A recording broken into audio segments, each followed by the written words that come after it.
You're listening to Business Stories with Ryan Arcaracci, where I speak to business professionals from all walks of life. Thanks for listening, and let's get to it. Hey there, welcome back to the podcast. This is Ryan, your host, and as always, I am bringing on amazing entrepreneurs and brands that have an interesting story.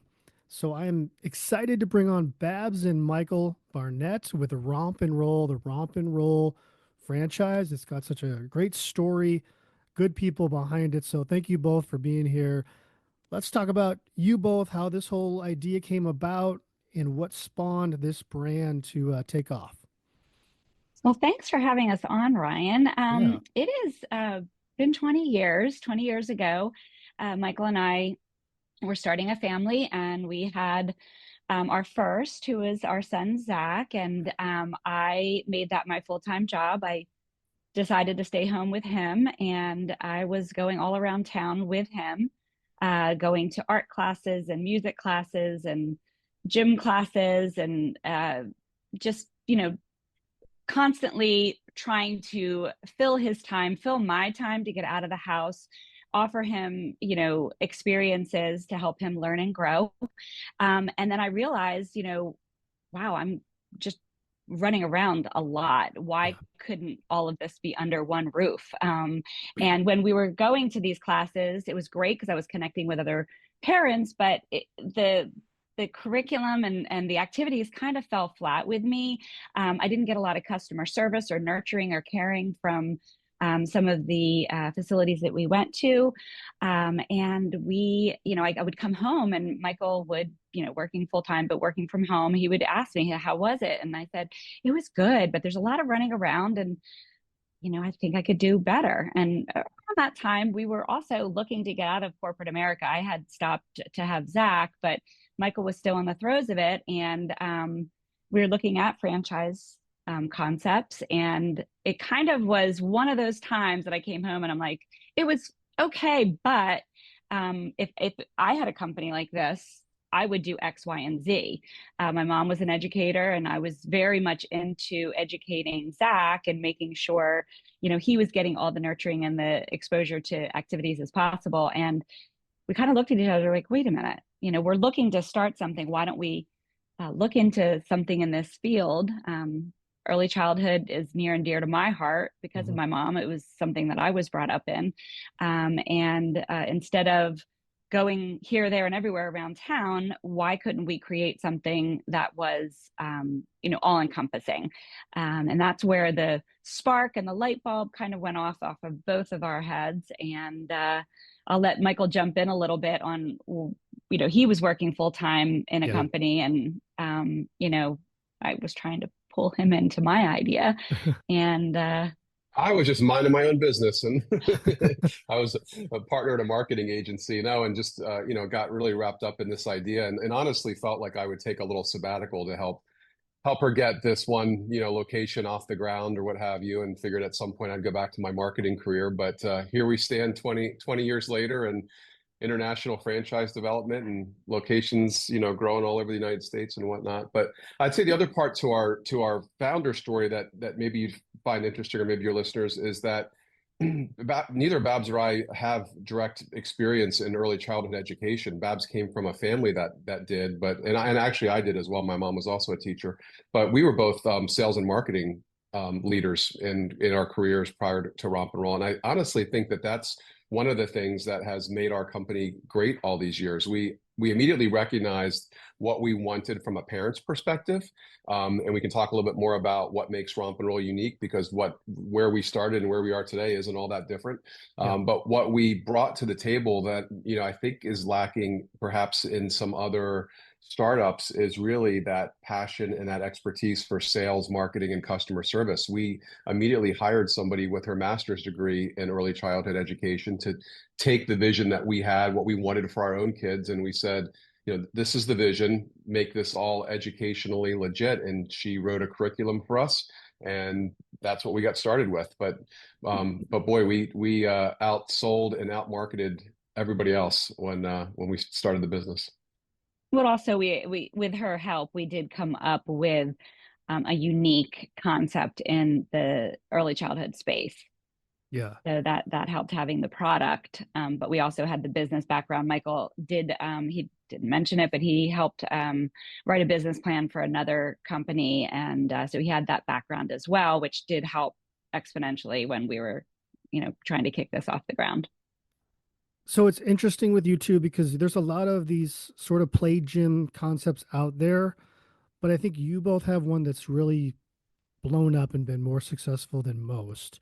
And you talked about your unique approach. So can you talk to us about what that approach is and how you felt like that enabled this level of growth over 20 years, which it's a long time, but to be doing that so fast, it's actually a short time if you think about it. So can you talk to us a little bit about how that came about, how that all fell into place? Yeah, absolutely. Well, what was out there at the time was either gymnastics focused or physical focused that would go up to 13. So it was a Yep. wide range of ages, or very one dimensional facilities for younger children. So we wanted to kind of take the best of both worlds and create something that was designed specifically for 5 and under. There's a ton of studies out there that show that 5 and under learn best through play. So we wanted to keep it at that age group, but we wanted to kind of go across horizontally, and expose the 5 and under group to not only gym and gymnastics and physical, but the art base and the music base, and also the socialization, really connecting all of the synapses in the brain, for that child to learn and grow and set them up for success, with whatever they do, if they go into sports or music or engineering. We Hmm. have construction class, we have a silly science class, so we have a wide variety of different activities for children in that age group. Yeah. So when we talk about play-based learning, which I think it sounds to me like you're combining play with education, which most kids think education is boring. I mean, if you were like me in school, it's like school was boring. But if you're playing to learn, it's a different kind of dynamic. So can you talk about how you build that sort of experience and what does that do for kids in that pivotal, age group there? Yeah, well, I think that we all can agree that we've had teachers through our life, that really made an impact on us. And those are the ones that made the classes that we're attending fun. Yeah. I think that adding that element of fun, I call it learning in disguise. If we expose them to the activities in a fun way and make it seem like they're playing, Mhm. then they're gonna want to keep coming back. Even a 2-year-old or 3-year-old, their first words are like, they call it romp and row row. Sometimes it's Yeah. so cute, but it's like they want to come back. They're asking to come back to the class every week because they're having fun, Yeah.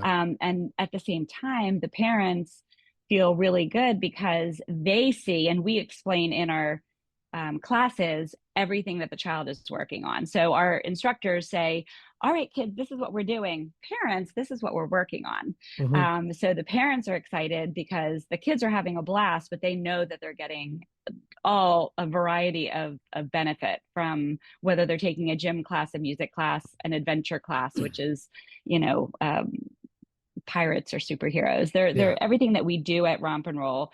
And this, Michael had mentioned that we did hire somebody with her master's in early childhood. She made sure that there was a science behind everything that we did. Yeah. So it was, we add the excitement of the activities being fun. The gym is very whimsical, Yeah. and very fun and colorful. So it's just a happy place to be, Hmm. and making sure that our staff and our culture are filled with joy and great customer service and nurturing to both the grown-ups and the kids that attend. Yeah. That's great. I love that. And I want to ask you too, like you both came from Michael was working, in corporate America. You were a stay-at-home mom. And I can't imagine that it was easy to build this up early on because you both had, I'm sure, some of your own challenges just trying to build a company on top of being a parent and transitioning out of work and everything. Can you share a little bit about some of the challenges just bringing this whole thing up and what you learned or what you gained getting through that yourself? Yeah, I'll start with that one, Bab. So it's actually gotten a little bit easier over time, but I'll start in the beginning. When we had just that first location, by that point, our son was 3 and our daughter was 1. Yeah. And we had this one, small business. And Babs and I laugh about this fairly often. Our structure was I would spend most of the day at the facility. Babs would still be home with the kids, and then around 4 o'clock or 5 o'clock or so, she'd pull up with the in the Yukon. She would literally, the kids would be strapped into the back seats. She would hop out of the driver's side, run into the store. I would see her. I'd run out, hop in the car, and take the kids home. And it was just we were so busy building that business that it was kind of a classic case of the cobbler's children not having shoes. Like our kids did not spend nearly as much time at Romp as looking back on it. I wish they had, but we were just very focused on the customers and the employees and the environment, and our kids in that mix didn't work out as well all the time. But over time, as we build a real company, we talk about this fairly often. But now that we're a little bit more of a more mature company, Babs and I have very different roles in the company, and we're very much like other married couples where we may have a little interaction during the day, but most of our communication occurs after hours at night over dinner when we talk about our days and what we did and what we accomplished. And it just so happens that we were doing it within the same company. Yeah, that's great. I love So that. that divide and conquer strategy has really worked well for us. Yeah. Yeah, and one of the challenges, Michael touched on the fact that we're really focused on building the business, and that's why maybe our kids didn't get to come in and play as much, because we really wanted to make sure that we're offering the best service to our customers and paying the most attention to our employees. But at the same time, we were also building all of the little things that go into a successful business and a successful, all the systems and the processes and all of the things that now as a franchise it's all done. Yeah. It's somebody can come in. We have tried and true systems and curriculum and processes that we have tested over the years. So a lot of I would say the first 5 to 10 years, it was really building all the little things that people don't think about when they're starting their own business. Right. Right. I want to ask you too, like based on what you're seeing, what do you feel like parents miss, or what areas of growth or development do you feel like they're not tapping into by not going to a romp and roll type facility or place?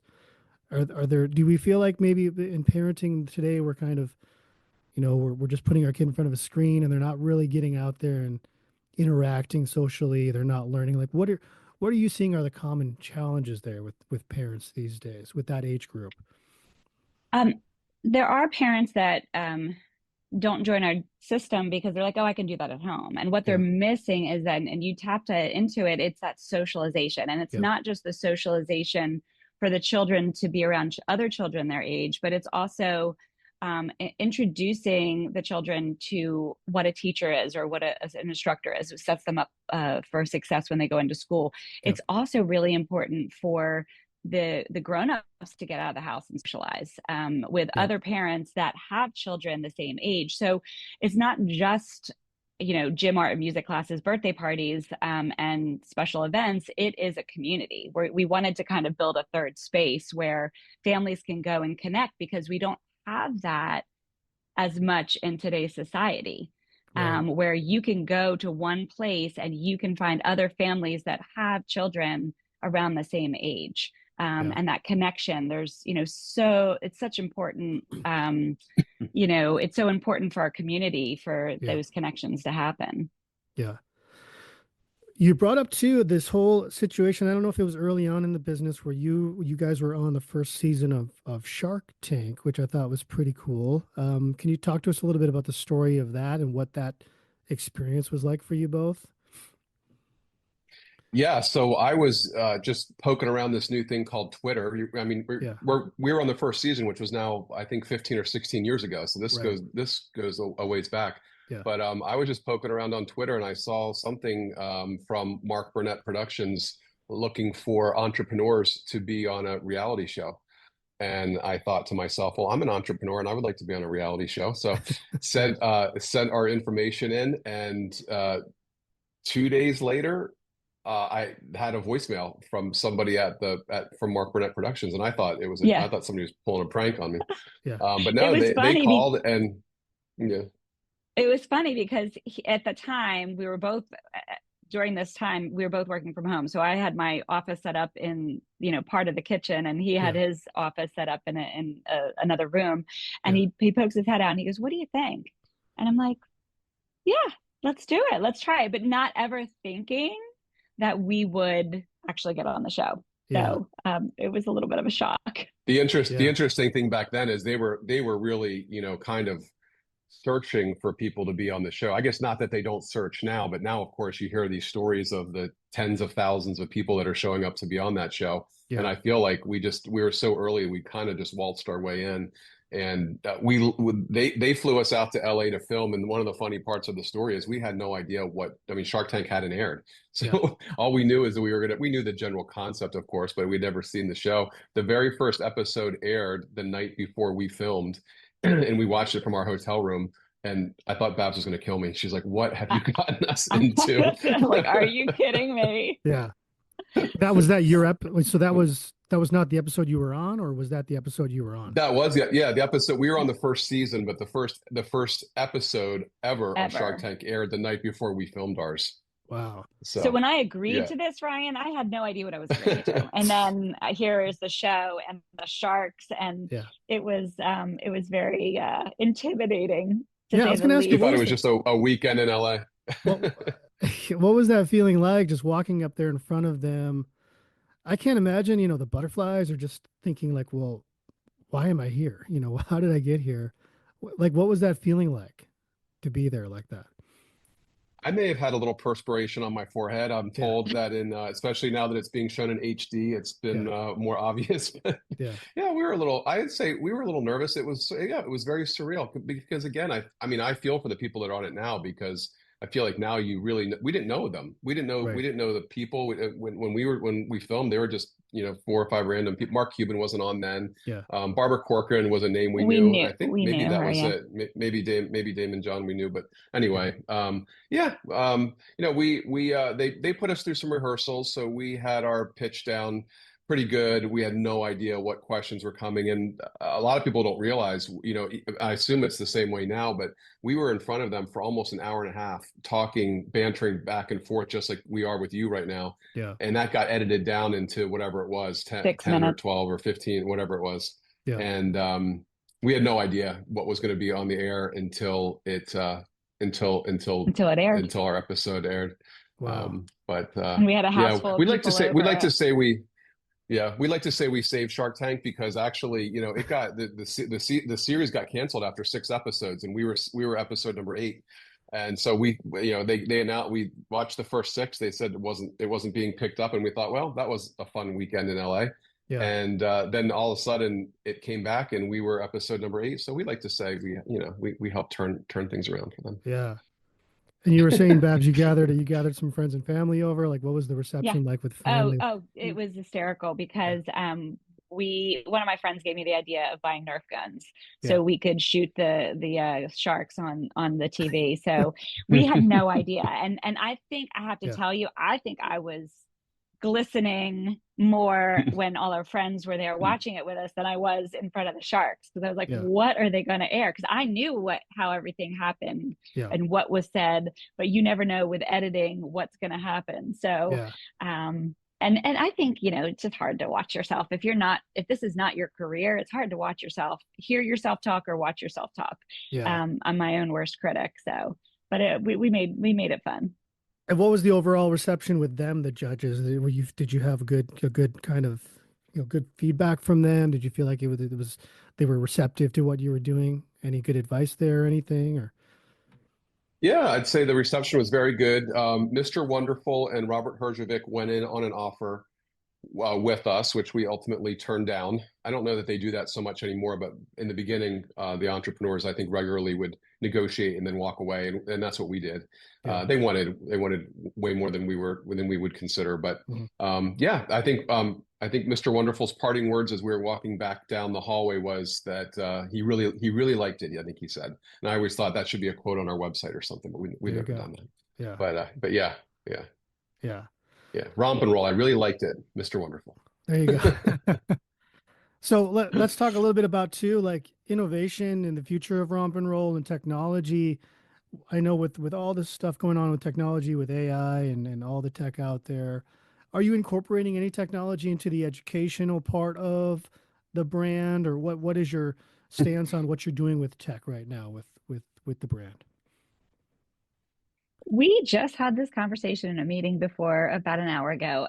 Yeah, We are always looking for fresh ideas. One of the yeah, things that in the beginning, there was another competitor, and I felt like they were stuck in the same curriculum from the 70s. And that's something that we constantly look at is yeah, we are constantly looking at what the trends in education are, fresh new, plans for, art exploration.